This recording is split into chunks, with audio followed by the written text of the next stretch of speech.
আসসালামু আলাইকুম। আমার চ্যানেলে আপনাদের সকলকে স্বাগত। গত কিছুদিন আগে রংপুরে জিএম কাদেরের বাড়িতে হামলা হয়েছিল, আমরা সকলে অবগত আছি। হামলায় কারা কারা জড়িত ছিল সন্দেহভাজন হিসেবে সেনাবাহিনী গতকাল রাতে বৈষম্য বিরোধী ছাত্র আন্দোলনের দুইজনকে জিজ্ঞাসাবাদের জন্য নিয়ে যায়। তারা একজন জেলা আহ্বায়ক আর একজন মহানগরের আহ্বায়ক। ওই দুজনকে জিজ্ঞাসাবাদের জন্য নিয়ে যাওয়ার পরপরই কিন্তু সার্জিস আলম রংপুরে এসে পৌঁছায় এবং তার সাথে সাথে বিএনপির মহানগরের আহ্বায়ককে কিন্তু সেনাবাহিনী তলব করে।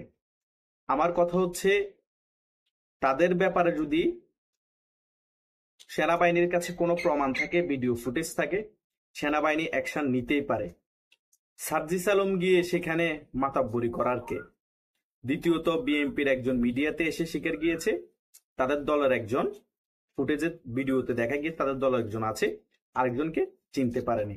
আবার সার্জিস আলম ওদেরকে প্রোটেক্ট করার জন্য বলতেছে হয়তো এটা জাতীয় পার্টির চক্রান্ত হতে পারে, আমাদের উপর দোষ চাপিয়ে দেওয়ার জন্য, আগে তাদের নামে মামলা করা হোক। আমার কথা হচ্ছে, তারা মব ভায়োলেন্স করবে, মব ভায়োলেন্স করার পরে তারা আবার তাদের লোককে সেভ করবে, আর্মি তাদের পদক্ষেপ নিতে পারবে না, তাহলে দেশে কি মব ভায়োলেন্স থামবে? আর্মি আরো কঠোর হওয়া প্রয়োজন। সুষ্ঠু প্রমাণ থাকলে তাদের উপর যথাযথ ব্যবস্থা নেওয়া প্রয়োজন, তা না হলে দেশে মব ভায়োলেন্স থামবে না। কারণ বাংলাদেশে চলতেছে চোরকে বলে চুরি করো, গৃহস্থকে বলতেছে সজাগ থাকুন। মানে তারাই চুরি করতে বলতেছে, আবার তারাই এদেরকে প্রোটেক্ট করতেছে, তারাই আবার বলতেছে এটা জিএম কাদের করিয়েছে। জিএম কাদেরের নামে মামলা হোক, তিনি আওয়ামী লীগের দোষর ছিলেন, জিএম কাদেরের কারণে আজকে আওয়ামী লীগ এতদূর আসতে পেরেছে।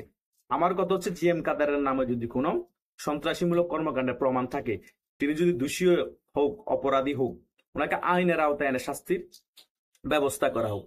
একজনের বাড়িঘর জ্বালিয়ে পুড়ে ছাই করে দিবেন, আবার তার যার বাড়িঘর ছাই জ্বলিয়ে পুড়ে ছাই হবে তার দোষ দিবেন, সেই করেছে বলবেন, যারা করেছে তাদেরকে আবার সেভ করে ফেলবেন। দেশ কি মগের মুল্লুক হয়ে গিয়েছে? দেশের মধ্যে এখন আর্মি ডিপ্লয়ে আছে, তারপরেও যদি এই অবস্থা, আর্মি ধরে নিয়ে জিজ্ঞাসাবাদ পর্যন্ত করতে পারতেছেন আপনাদের জ্বালায়, আপনারা আপনাদের লোককে প্রোটেক্ট করতেছেন, ভিডিও ফুটেজ থাকার পরও এরা কারা আপনারা চিনেন না, জানেন না? এরা কি ভূত?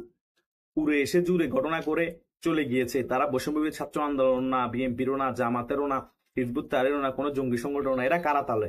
এরা পাকিস্তান থেকে এসে আগুন জ্বালিয়ে দিয়ে আবার বিমানে করে পাকিস্তান চলে গিয়েছে।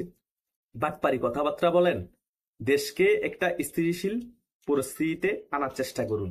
মানুষের ঘর বাড়ি জ্বালিয়ে পুড়িয়ে ছাই করে দিয়ে মিথ্যা মামলা মানুষকে হয়রানি করে জেলে ভরে কিন্তু দেশ আপনারা স্থিতিশীল অবস্থা করতে পারবেন না। আওয়ামী লীগকে কোণঠাসা করতে পারবেন না, জাতীয় পার্টিকে কোণঠাসা করতে পারবেন না।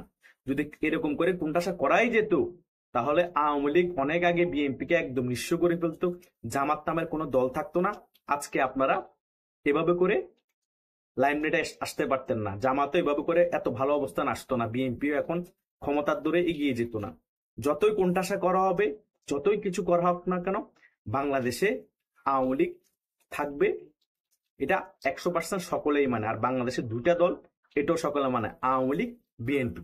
যতই কিছু করেন না কেন, বাংলাদেশে যদি একটা শক্ত বিপক্ষ না থাকে, শক্ত রাজনৈতিক বিরোধী দল না থাকে, তাহলে যে সরকারি দল থাকবে তার কোনো ভ্যালিড নেই, ভ্যালু নেই। বইয়ের বিশ্বের কাছে তার কোনো ভ্যালু নেই, ভ্যালিড নেই।